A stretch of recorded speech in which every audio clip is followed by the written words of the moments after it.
E-mountain biking brings up so many questions, queries and problems, which is why here at Ask EMBN, we discuss and attempt to answer some of your issues.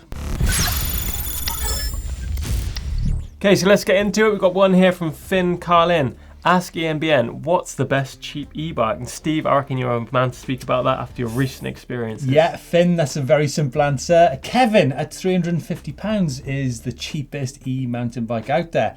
However, don't think for 1 minute that £350 is going to give you a really good mountain bike experience, because we need to think what we're talking about here. We're talking e-mountain biking or e-biking, because there is a big difference. Yeah.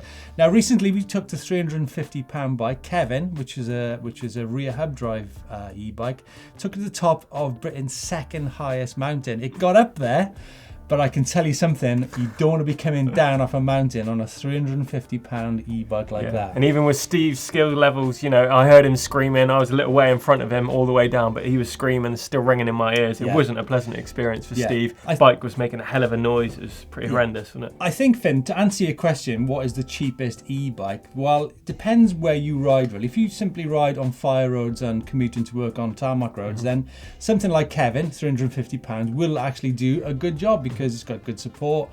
But there's loads of other things to consider, such as sizing, geometry, do you want a hardtail or full suspension? So what's the cheapest? Yeah, it's Kevin, but it's far more complicated than that. This one from Ken Peters, which is similar to the first question.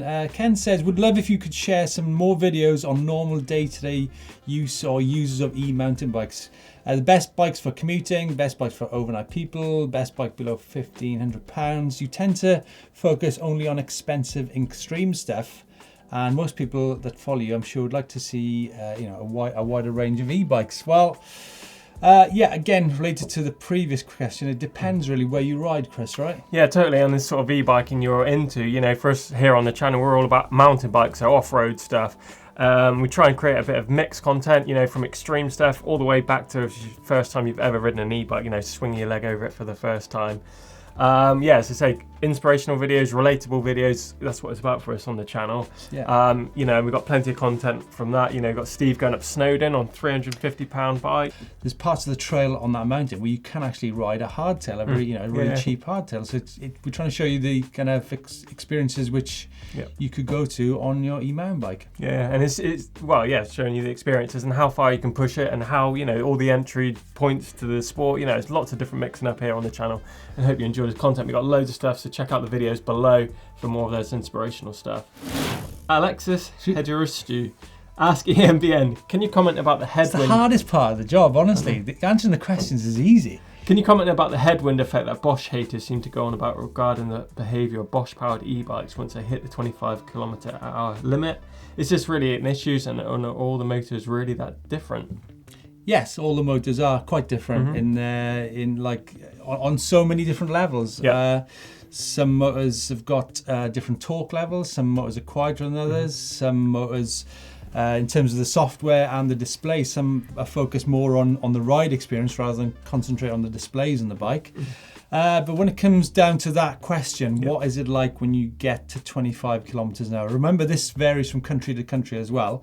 However, yes, when you're on a Bosch bike, you get a 25 k's, and you know there is some drag in the system. However, my argument would be, should you really be getting to 25 k's? Maybe the places you ride in are the wrong places. Maybe you ride in roads and fire roads, which is from where I am. I'd be tending to ride more single track and technical terrain. We've done a video here which shows, is the 25 km/h restriction too low? So have a look at that. 25 kilometers an hour, is it too slow? I think part of the issue here is the fact that we have turbo, boost, extra power, call it what you will. And because we have that power mode, we feel compelled to use it.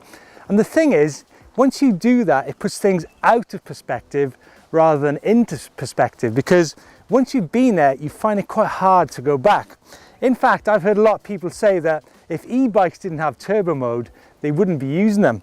What I think is that, where the hell are you riding your bike? But I don't know if Chris, what's your From thoughts? my experience, I think the Bosch has got its massive plush points as well. There's loads of good stuff for that motor. The eMTB mode? Yeah, it's a really cool engine, reliable. It's probably one of the biggest motors used out there, so there's all the spares and backup from Bosch as well. But yeah, unfortunately, the downside is that 25 kph. It is a bit of a drag over there, but in the meantime, it's a very powerful motor, and as we talked about, loads of plus points.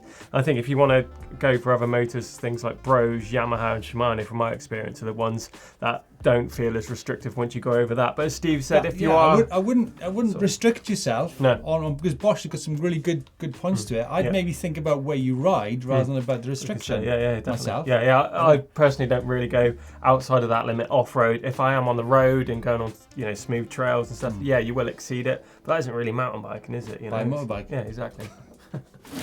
Michael Cunningham, I'm new to EMB and just MTB, and I'm wondering about front air forks and the pressure, rebound and damping and how it works. He goes on to say, I've noticed that the valve for adding air to the fork is only on one side. Shouldn't it be on two sides? Chris? Basically, so that fork is really common practice. Basically have one air spring or coil spring one side, and the other side is usually filled with oil for like a damping system as well, filled with a load of shims and washers. Obviously that's connected by the front fork axle and the fork arch. It all moves all in one, so any adjustment you make either side will just be balanced and connected by the arch and the axle. Yeah, Michael, if you want to see a video on how to set up your fork and why suspension is important on an e-mountain bike, check out this video which we did back in the summer in Italy. The primary role of suspension is to maintain traction, to keep the tyres on the ground and gripping. But e-bike suspension really is important. Think of it as one of the key things that you need to get right to get the best performance out of your bike. So you got one in from JC9 here. Ask EMBN, your tyres about tyre square, and maybe want to ask your opinion on Cushcore tyre inserts. More racers are using them due to their ability to add suspension to your tyres and prevent flats. Only downside being weight. I reckon this would be a match made in heaven for e-bikes. What's your thoughts? Yeah, well, you're talking tyre inserts here. I guess you need to look at racers and downhill racers in particular because they are some of the hardest hitting mountain bikers on the planet. I actually did some research a few years ago at World Cup races, and I did find that the majority of World Cup downhill racers actually use just tubeless. They tend not to use some of the inserts in there because obviously, I know some people such as Gwyn have used them, but then at the same time you do see, it says it prevents punctures. I've seen Gwyn puncture with inserts several times. Also, but we're talking e-mountain biking here, so not really racing. So when you're out on the trail, they can be a bit cumbersome to use, really, quite a bit of a fiddle. I personally tend to use either just tubeless with some sealant, and I'm always carrying a tube in the bag. So Yeah, I think it just depends where you're riding, really. If you're out in the middle of nowhere, as Steve says, if you do damage that tyre or get a slit in it, it's a nightmare to try and get that rim defender off as well. But I think if you're sort of hard hitting stuff, obviously those e-bikes are quite hard on the tyres. Could be something you're worth considering. I think more than this, I think having a good tyre, a good solid tyre with a good solid sidewall is probably the priority when it comes to e-bike tyres, not the inserts. So we've got Derek Harper here, Ask EMBN, keep up the great video segments, guys. Okay, question right up your alley. I live in Australia and I'm heading to Wales in September 2019 to visit family and staying in a Manford.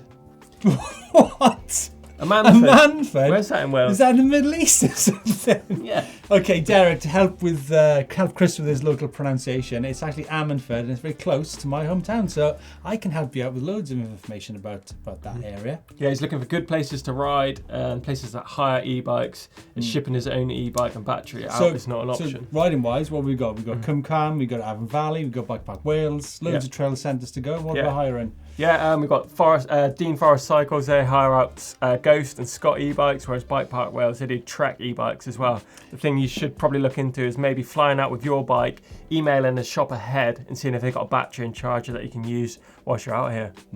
Did I mention, Derek, should you actually be in Wales in September? Because as an Australian, do you know actually the Rugby World Cup is on in Japan that time of year? But Wales is a lovely time of year to come and visit. However, I think, apart from the trail centres and bike parks, a great ride is the Doithy Valley, which we did back in the summer.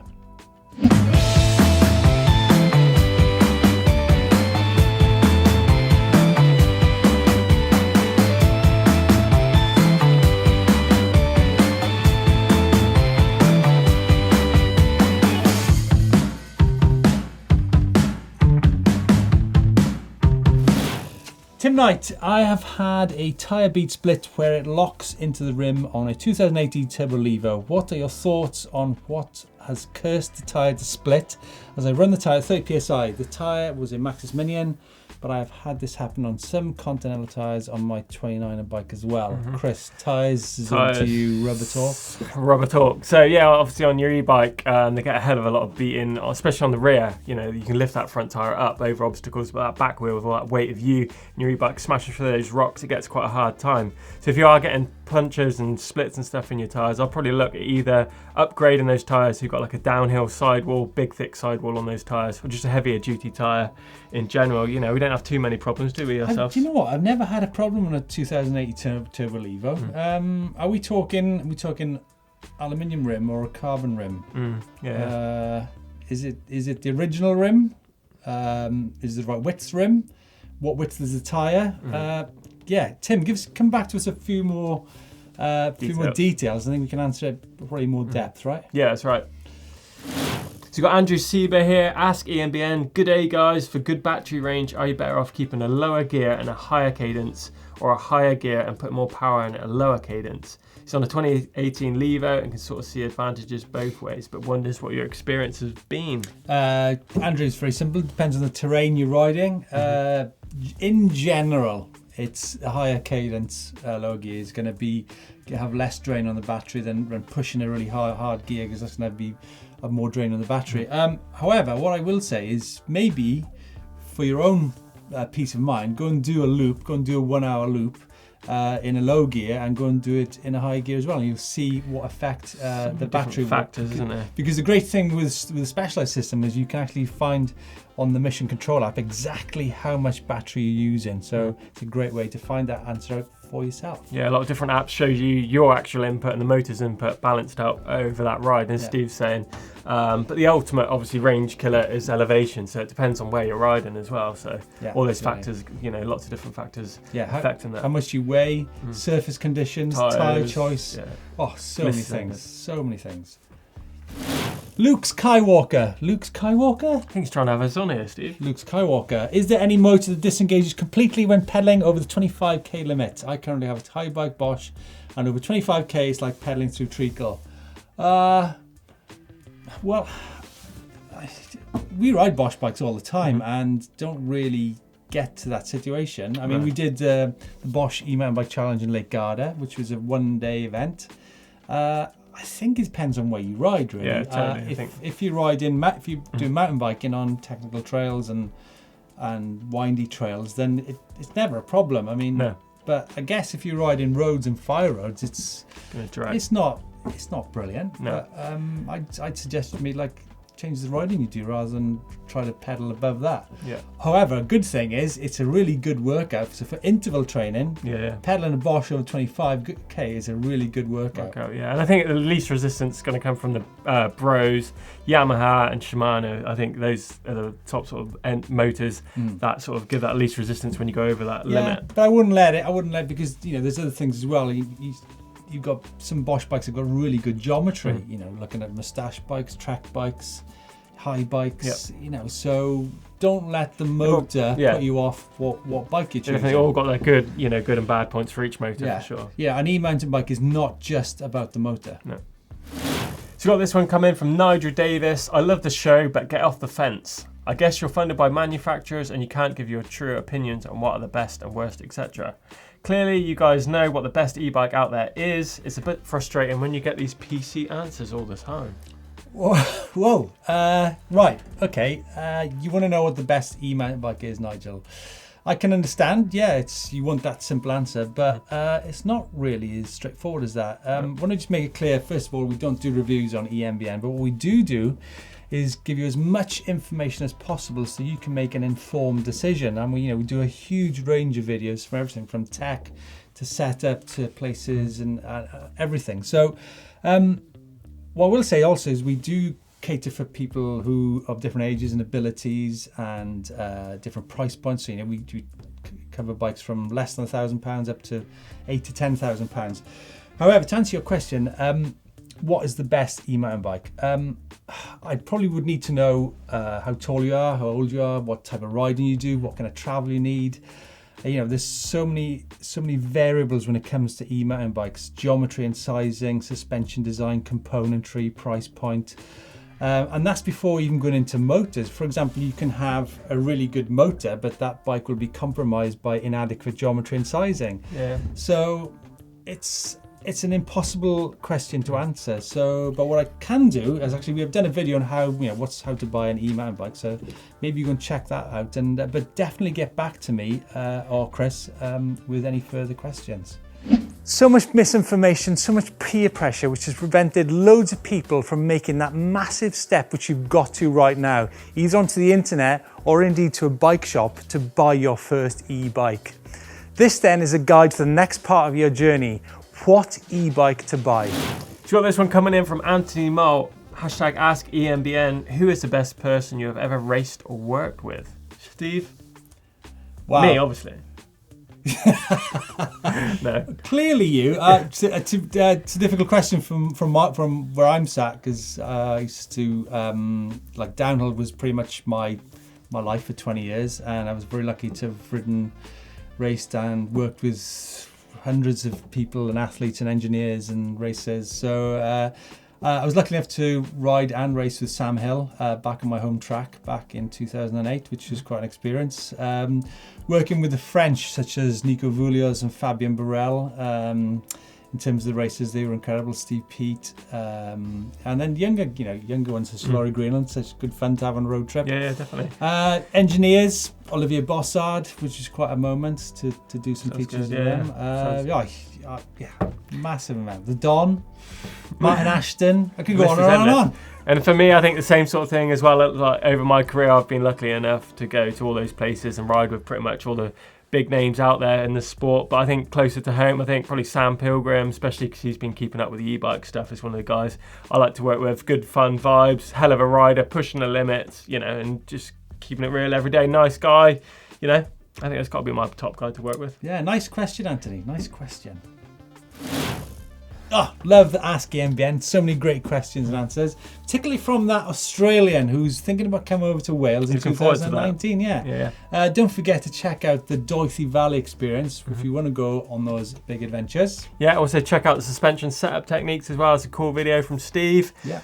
Keep those questions coming in. Hashtag Ask EMBN. Drop them in the comments box below. We'll get back to you on next week's show. Love it. Give us a thumbs up if you've enjoyed it. Don't forget to subscribe. I enjoyed it. Don't forget to subscribe, and we'll see you in the next one.